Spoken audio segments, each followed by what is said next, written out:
আসসালামু আলাইকুম। লার্নফ্লুয়েন্সি চ্যানেলের পক্ষ থেকে তোমাদের সবাইকে স্বাগতম এবং আমন্ত্রণ জানাচ্ছি আজকের এই ক্লাসে।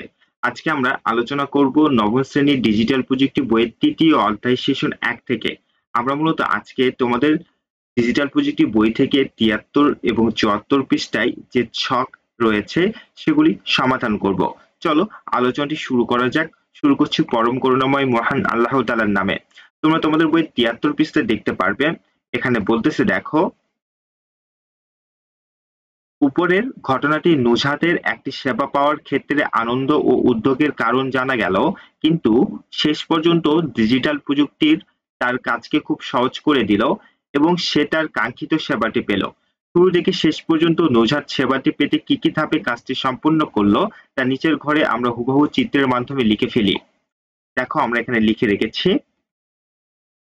প্রথমে ছবি তোলার জন্য নির্ধারিত কেন্দ্রে যাওয়া, প্রয়োজনীয় তথ্য দিয়ে ফরম পূরণ করা, মোবাইলে মেসেজ পেয়ে বাবার সহায়তার জাতীয় পরিচয়পত্রের ওয়েবসাইটে গিয়ে নিবন্ধন করে নিজের ছবি সহ তার পরিচয়পত্রটি দেখা, জাতীয় পরিচয়পত্রটি ডাউনলোড করা, ভুল চোখে পড়ায় ভুল সংশোধনের জন্য তার বাবার নির্বাচন অফিসের তথ্য সেবা কেন্দ্রে যাওয়া, নির্দেশনা অনুযায়ী ওয়েবসাইটে গিয়ে নুজহাতের বাবার ভুল সংশোধনে আবেদন করা। তারপরে দেখো, বাবার মোবাইলে মেসেজ পেয়ে ওয়েবসাইটে গিয়ে সংশোধিত পরিচয়পত্রটি পাওয়া। এরপরে তোমরা তোমাদের বইয়ের ৭৪ পৃষ্ঠায় দেখতে পারবে ৩.৪ চিত্র একটি। এখানে বলতেছে দেখো ৭৪ পৃষ্ঠায়, এই ধাপগুলোর মধ্যে কিছু কিছু ক্ষেত্রে সে সন্তুষ্ট হয়েছে, আবার কিছু কিছু ক্ষেত্রে সে উদ্বিগ্ন ছিল। এবার আমরা নিচের চিত্রে নুজহাতের সেবা পাওয়ার যাত্রার যে যে ধাপ সন্তুষ্ট হয়েছে তার পয়েন্টগুলো উপরে, আর যে যেভাবে উদ্বিগ্ন হয়েছে তার পয়েন্ট নিচে চিহ্নিত করে সেবা গ্রহণের অভিজ্ঞতা দেখাবো। এখানে দুটি ধাপ দেখানো হয়েছে, বাকিগুলো আমরা করি।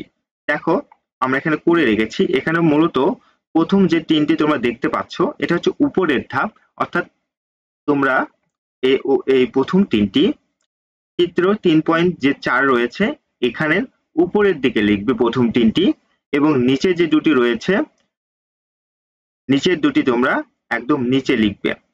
নিচের দুটি তোমরা একদম নিচে লিখবে এবং প্রথম তিনটি উপরে লিখবে। দেখো আমরা এখানে লিখে রেখেছি, প্রথমে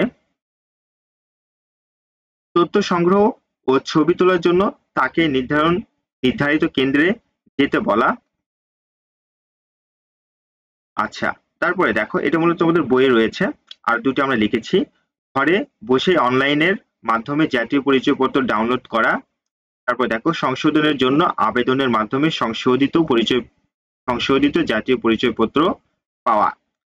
আচ্ছা দেখো আমি বারবার বলতেছি, তোমরা এই তিনটা একদম চিত্রের উপরে লিখবে এবং বাকি যে দুটি থাকে দেখো,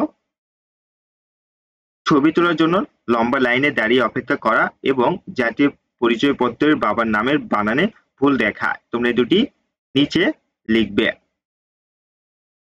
এর মধ্যে এই যে দেখতে পাচ্ছ ছবি তোলার জন্য লম্বা লাইনে দাঁড়িয়ে অপেক্ষা করা, এটা তোমাদের বইয়ে লেখাই রয়েছে, ঠিক সে নিচেই এটা লিখে রাখবে জাতীয় পরিচয়পত্রের বাবার নামের বানানে ভুল দেখা। এই ছিল তোমাদের জন্য আজকের এই আলোচনা। ভিডিওটি ভালো লেগে থাকলে লাইক করবে।